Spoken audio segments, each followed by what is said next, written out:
Hey, what is up guys? Matt here from the Toasty Bros, and I am back with another keyboard review. This time we're going to be checking out the Tesoro Excalibur SE Spectrum RGB mechanical keyboard.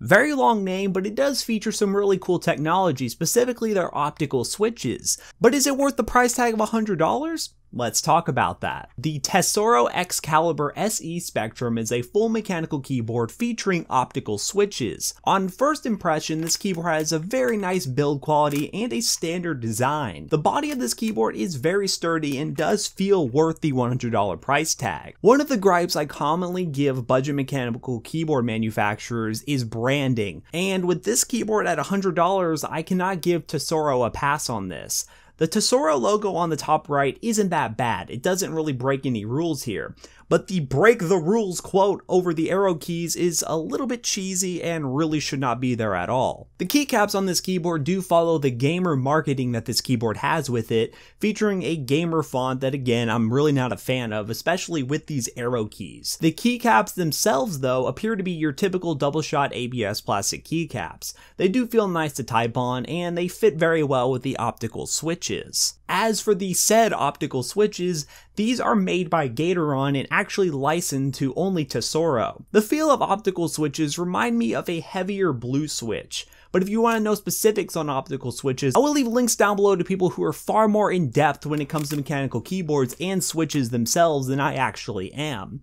But as far as my personal opinion with how they actually feel, I really do enjoy them. Typing on them and this review specifically has been a breeze, and I'm really easily able to hit my normal typing speeds without any hiccups. Now onto the back of the keyboard, where we have 2 not so impressive flip out feet and 4 non-slick pads. The keyboard itself doesn't have any issues with moving around on my desk, so I really can't complain too much about how small they seem on this keyboard. The big gripe that I do have on the back of this keyboard is the lack of cable routing options, along with the cable being located on the far right of the keyboard.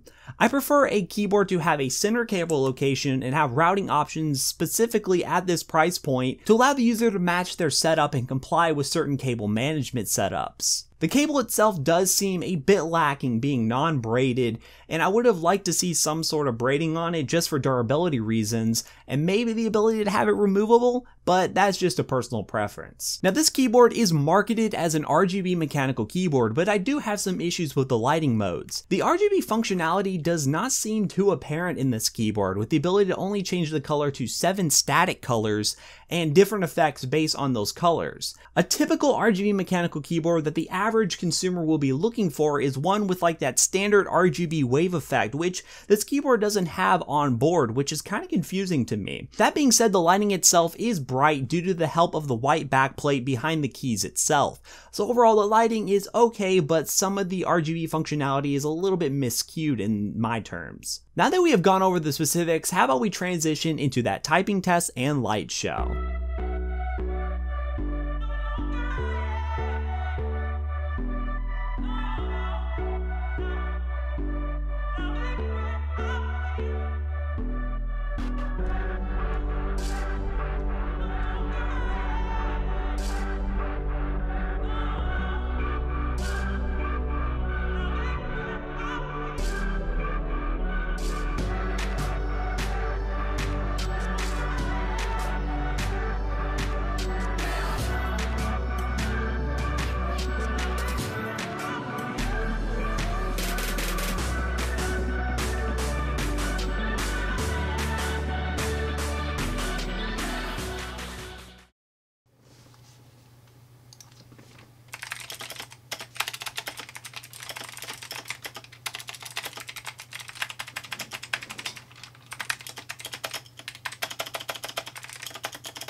So overall, this keyboard for $100 is kind of a toss-up for me. I love typing on this keyboard. It stands out above the crowd with its optical switches that are really super nice to type on. But the other things like lighting and branding on the keyboard make me question it as a recommendation. So let's just put it like this. If you want an awesome gaming and typing keyboard all in one combo, but don't mind the flaws that I pointed out, like the branding and some of the other stuff, then definitely look no further. This is definitely a really awesome keyboard for $100. But keep in mind those flaws that I mentioned. Alright guys, that about wraps things up here. If you like this video, leave a like down below and comment what you think. If you want to pick up one of these keyboards, there'll be a link located in the description down below. And if you haven't already, follow us on Twitter and join our Discord community for more content from the Toasty Bros. Hope to see you on the next one, guys. Peace out.